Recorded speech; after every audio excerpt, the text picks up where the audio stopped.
Hello दोस्तों, आज हम क्लास 12 के व्याकरण में सर्वनाम का पूरा ऑब्जेक्टिव करने वाले हैं। सर्वनाम से एग्ज़ाम में बहुत सारे क्वेश्चन रहते हैं, तो और दोस्तों आपको इस चैनल पर सभी गेस्ट पेपर के मटेरियल प्रोवाइड किए जाएंगे। आप वीडियो को ज़रूर लाइक करें। इस वीडियो पर हमारा टारगेट है कम से कम 100 लाइक। तो हम पहला ऑब्जेक्टिव करते हैं। कौन आता है, कौन सा सर्वनाम है? तो सर्वनाम उसे कहते हैं जो कि संज्ञा के स्थान पर प्रयुक्त होते हैं। संज्ञा को रिप्लेस कर देंगे और सर्वनाम को रख देंगे। और सर्वनाम कुल मिला के हिंदी में 11 होते हैं। अगर हम उन सब का PDF आपको इसमें डाल देंगे तो आपको बहुत ही आसानी हो जाएगा पहचानने में। तो पहले है कौन आता है, कौन सा सर्वनाम है। तो यहाँ पे कौन जो है अंडरलाइन आपको दिया हुआ नहीं रहेगा, लेकिन अगर आपको जानकारी रहेगी पहले से तो आप बना देंगे। कौन आता है तो कौन हो जाता है प्रश्नवाचक सर्वनाम। तुम्हें क्या चाहिए सर्वनाम है, तो यहाँ पे क्या के नीचे अंडरलाइन है, आप ऐसा समझिए। और क्या भी प्रश्नवाचक ही सर्वनाम है, यानी क्वेश्चन पूछा जा रहा है कि उसे क्या चाहिए। कोई कंफर्म नहीं है कि उसे किस चीज़ चाहिए, बस उसे पूछा जा रहा है, तो ये क्वेश्चन है। सर्वनाम कितने प्रकार के होते हैं? तो सर्वनाम 6 प्रकार के होते हैं। मुझे किस प्रकार का सर्वनाम है? मुझे होता है उत्तम पुरुष। यह पुरुषवाचक सर्वनाम है और उसमें 3 कैटेगरी है, तो यहाँ पे कैटेगरी भी दी हुई है, तो हम उत्तम में टिक मारेंगे। प्रश्नवाचक सर्वनाम इनमें से कौन नहीं है? तो इनमें से किससे यह प्रश्नवाचक नहीं है, किसमें भी नहीं है। किससे प्रश्नवाचक सर्वनाम है, पूछा जा रहा है किससे, यानी किस चीज़ से। मान लीजिए कोई चीज़ रिलेटेड है, किससे भी है, किसमें भी है, किसी ने, ये प्रश्नवाचक सर्वनाम नहीं है। निश्चयवाचक सर्वनाम कौन सा है?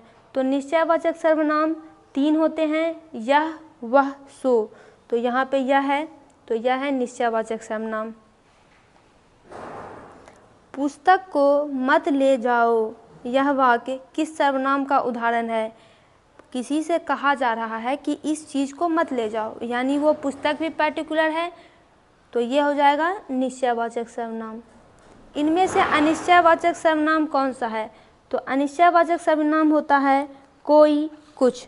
तो यहाँ पे कोई हो जाएगा। पुरुषवाचक सर्वनाम कौन नहीं है? तो जिनको पुरुषवाचक सर्वनाम नहीं है। आगे बढ़ते हैं। निम्नलिखित वाक्यों में से किस वाक्य में सर्वनाम का अशुद्ध प्रयोग हुआ है?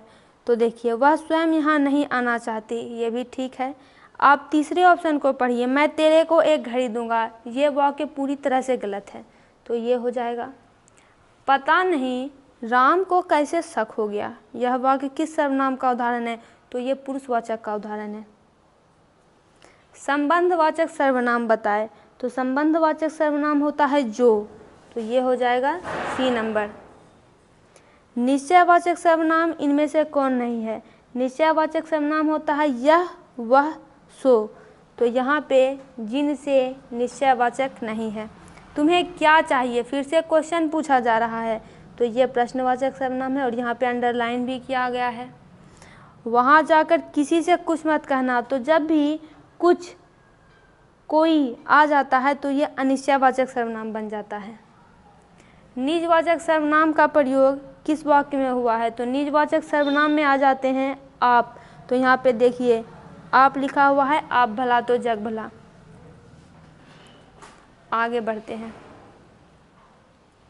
आगे है कि रोटी मत खाओ क्योंकि वह जली है।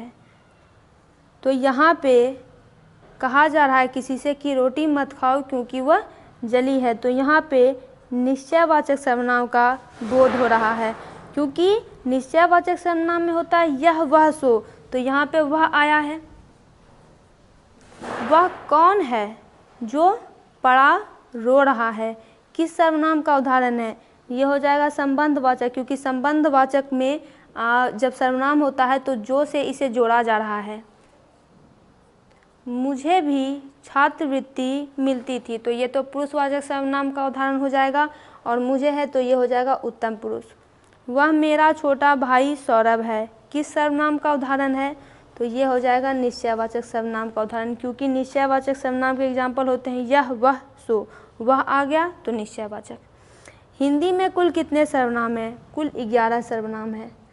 हम ऐसा क्यों नहीं कर सकते, क्वेश्चन मार्क लगा हुआ है, क्यों यहाँ पे आ गया है, तो ये हो जाएगा प्रश्नवाचक सर्वनाम कौन क्या। दोस्तों इसका पूरा ऑब्जेक्टिव कंप्लीट हुआ। वीडियो को ज़्यादा से ज़्यादा शेयर करें और चैनल को सब्सक्राइब करें, वीडियो को लाइक भी ज़रूर करें।